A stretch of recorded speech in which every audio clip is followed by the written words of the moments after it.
नमस्कार. या व्हिडिओमध्ये आपण स्क्रायबर आणि पंचेस ह्याच्याबद्दल माहिती घेणार आहोत.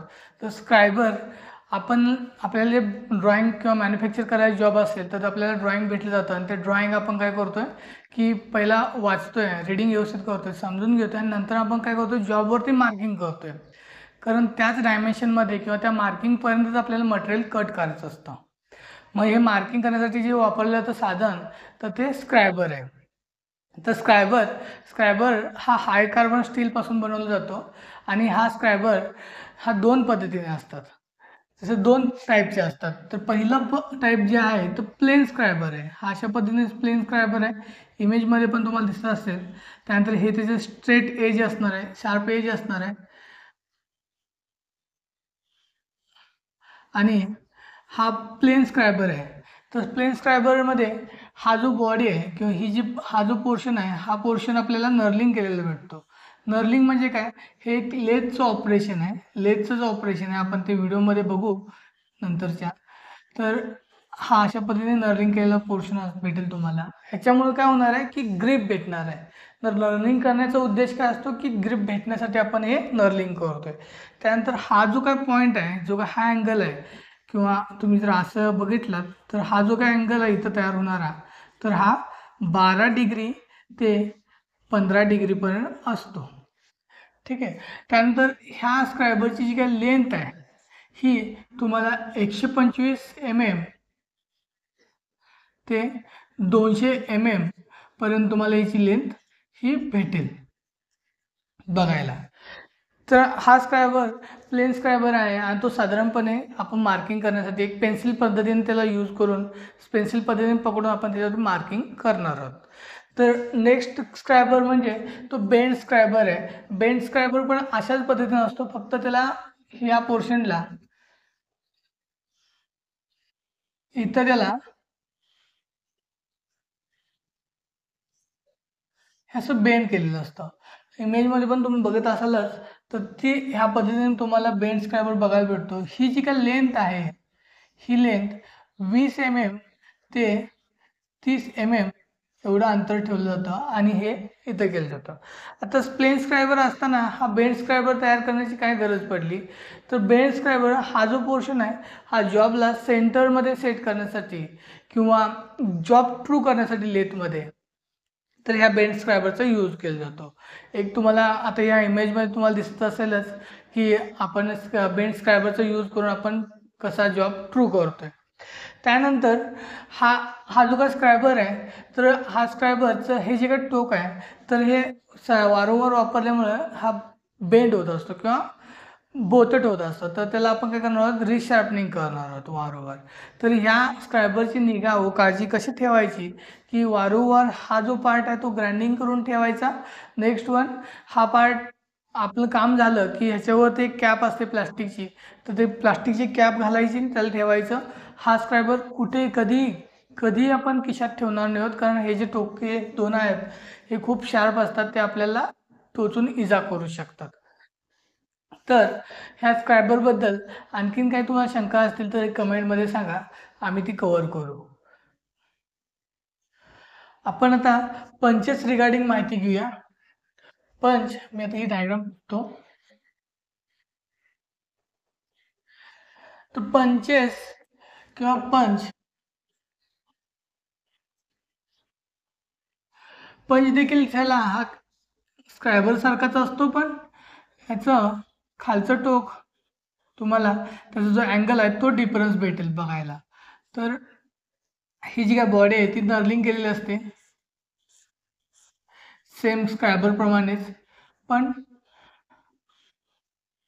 हा आकाराने छोटा असतो. तर आपल्याला बघायचे तीन वेगवेगळ्या पद्धतीचे पंचेस. याच्यामध्ये प्रिंग पंच एक येतो, डॉट पंच येतो आणि सेंटर पंच येतो. ठीक आहे. तर हा जो पार्ट मॅन्युफॅक्चर तयार केल्यानंतर ह्याला हाय कार्बन स्टीलपासून बनवलेला असतं आणि नंतर याला आपण हार्डनिंग पण करतो. स्क्रायबरला देखील हार्डनिंग करतो जेणेकरून हा सहजासहजी बेंड होता कामा नये किंवा सहजासहजी तुटता कामा नये ह्यासाठी आपण याला बनवतो. तर आपण पहिला जो बघतोय मी इथं लिहितो प्रिंग पंच.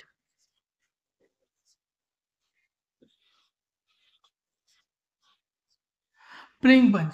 आता हा प्रिंग पंच आहे. हा प्रिंगचा जो का हा जो टोक आहे, ह्याचं जे अँगल आहे, अँगल हे 30 डिग्रीचं असतं. त्यानंतर ही बॉडी झाली याची, आणि हा जो पोर्शन आहे तर याच्यावरती आपण काय करतोय, हॅमरनं प्रेस करून आपण हे पंचिंग करतोय. सेकंड पंच जर म्हटलं तर हा डॉट पंच.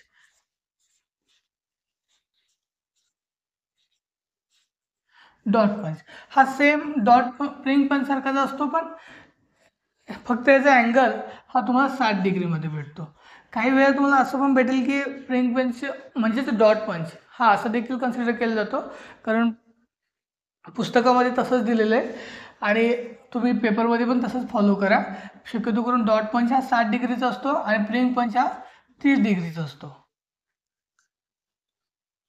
असं तुम्ही सांगू शकताय. त्यानंतर थर्ड वन कुठला आहे, तर हा सेंटर पंच आहे.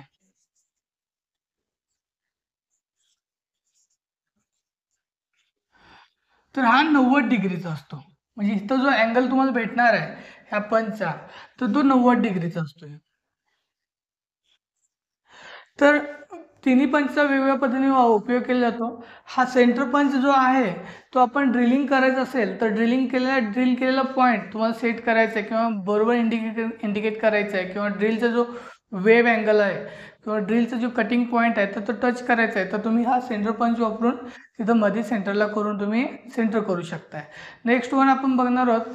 तर याच्यामध्ये आपल्याला आणखीन दोन पंच वेगवेगळ्या पद्धती बघता. एक नंबर पंच भेटतो आणि लेटर पंच भेटतो. तर जॉब तयार झाल्यानंतर ते वेगवेगळ्या पद्धतीने ठेवायचे आहेत किंवा वेगवेगळ्या सिक्वेन्समध्ये दिसले पाहिजेत, की पहिला जॉब कुठला झाला, दुसरा जॉब कुठला झाला. तर हे आपल्याला व्यवस्थित विभागणी करता आली पाहिजे, यासाठी आपण काय करतोय, पंचिंग करून ठेवतोय. तर त्याच्यामध्ये लेटर पंच पण असतात आणि नंबर पंच पण असतात. तर पंचमध्ये लेटर पंच जर म्हटलं तर A to Z ह्या अल्फाबेट्समध्ये किंवा या वर्णाक्षरामध्ये तयार असतात, आणि ह्याच्यामध्ये अँड नावाचं एक सिम्बॉल, म्हणजे अशा पद्धतीचं एक सिम्बॉल किंवा अशा पद्धतीचा एक पंच ह्याच्यामध्ये तुम्हाला भेटतो एक्स्ट्रा. त्याच्यानंतर जर नंबर पंच म्हटलं तर 0 ते 9 पर्यंत असतं. फक्त 6चा जो पंच आहे तोच तुम्ही 9च्या सारखा यूज करू शकताय, हा त्याच्यामध्ये तुम्हाला बघायला भेटेल. तर हा पहिला आहे तो आपला लेटर पंच.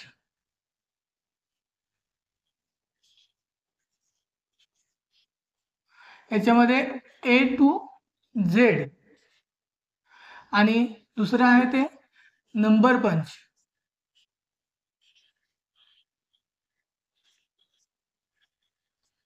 याच्यामध्ये 0 ते 9 पर्यंत असतात. लेटर पंचमध्ये एक ॲडिशनल पंच असतो, तो अँडचा असतो, आणि याच्यामध्ये एक 6चा जो पंच असतो, 6 अंक जो असतो, तर तोच तुमचा काय असतो, 9 सारखा यूज करता येतो. त्यामुळे आपल्याला हा एक पंच त्याच्यामध्ये बघायला भेटेल. तर आपण जे काही ड्रॉइंगप्रमाणे मार्किंग करतो जॉबवरती, तर ते जॉबवरती मार्किंग झाल्यानंतर ते मार्किंग कधीही पुसलं जाऊ नये किंवा कायमस्वरूपी ते राहावं, यासाठी आपण पंचिंगचा उपयोग या व्हिडिओमध्ये बघितला. आपण ह्याची निगा व काळजी म्हणलं तर काम झाल्यानंतर तो व्यवस्थित सिक्वेन्समध्ये बॉक्समध्ये सेट करून ठेवू शकतोय.